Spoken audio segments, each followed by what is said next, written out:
वो दिन गए जब भारत सॉफ्ट पावर माना जाता था, वो सॉफ्ट स्टेट माना जाता था। हम सॉफ्ट पावर तो हैं। The era of India soft state is over. Modi ji Atal ji की सीख को एक कदम आगे बढ़ा रहे हैं।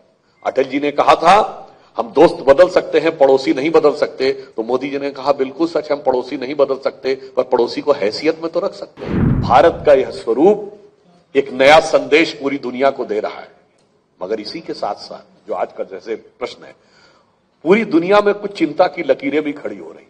क्योंकि अभी तक लोग कहते थे सभ्यता, संस्कृति, ज्ञान, इसमें तो भारत के पास बहुत कुछ है, मगर पावरफुल कंट्री नहीं है। क्योंकि दिनकर जी ने कहा था ये जग नहीं सुनता निर्बल जनों का शांति प्रवचन, ये जग नहीं सुनता निर्बल जनों का शांति प्रवचन, शीश है उसको झुकाता जो कर सके रूपमान मर्दन। यानी दुश्मन को जो झुका सके उसकी बात कोई सुनता है। और जब से हमारी सरकार आई उसके आने के बाद क्या परिवर्तन हुआ कि अगर उरी हुआ तो सेना ने, आर्मी ने जाकर सर्जिकल स्ट्राइक की। यदि पुलवामा हुआ तो एयरफोर्स ने जाकर बालाकोट पे स्ट्राइक किया। और यदि पहलगाम हुआ तो ऑपरेशन सिंदूर में जाकर नो टच वॉर के द्वारा पाकिस्तान के 11 एयरबेसेस के ऊपर अटैक। यानी वो दिन गए जब भारत सॉफ्ट पावर माना जाता था, वो सॉफ्ट स्टेट माना जाता था। हम सॉफ्ट पावर तो हैं। The era of India soft state is over. क्योंकि अब भारत माता के ऐसे शेर आकर बैठे हुए हैं जो शांति के कबूतर उड़ाने में विश्वास नहीं करते, गुरु गोविंद सिंह जी के बाज उड़ाने में विश्वास करते। भारत का यह बदलता हुआ स्वरूप हमारी सोच के अनुरूप ही है।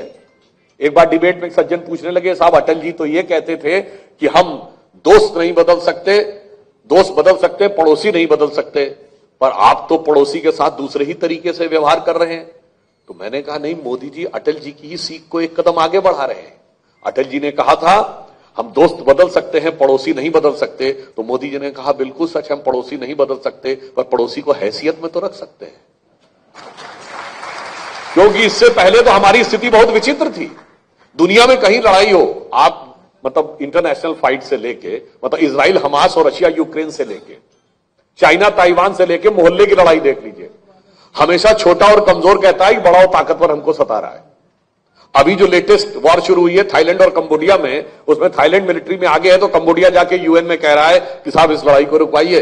अगर हम ऐसे विचित्र देश थे, हम बड़े थे, हम ताकतवर थे, हम जंग जीत रहे थे, और हम जाके यूएन में खड़े हो जाते थे और हम उसके बाद मार खाते रहते थे और केवल ये बताते रहते थे कि देखिए साहब वो फला हमको मार रहा है।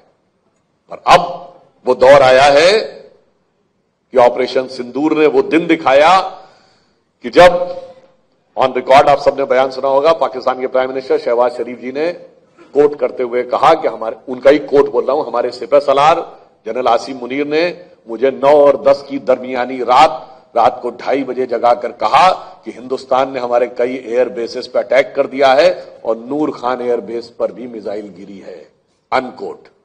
फिर उन्होंने अजरबैजान में जाके कहा कि हमने तो सोचा था हम फजर की नमाज के बाद 4:30 बजे अटैक करेंगे, हिंदुस्तान ने उससे पहले 2:30 बजे अटैक कर लिया। वो मुहूर्त ढूंढते ही रह गए, हमारा मुहूर्त पहले निकल आया।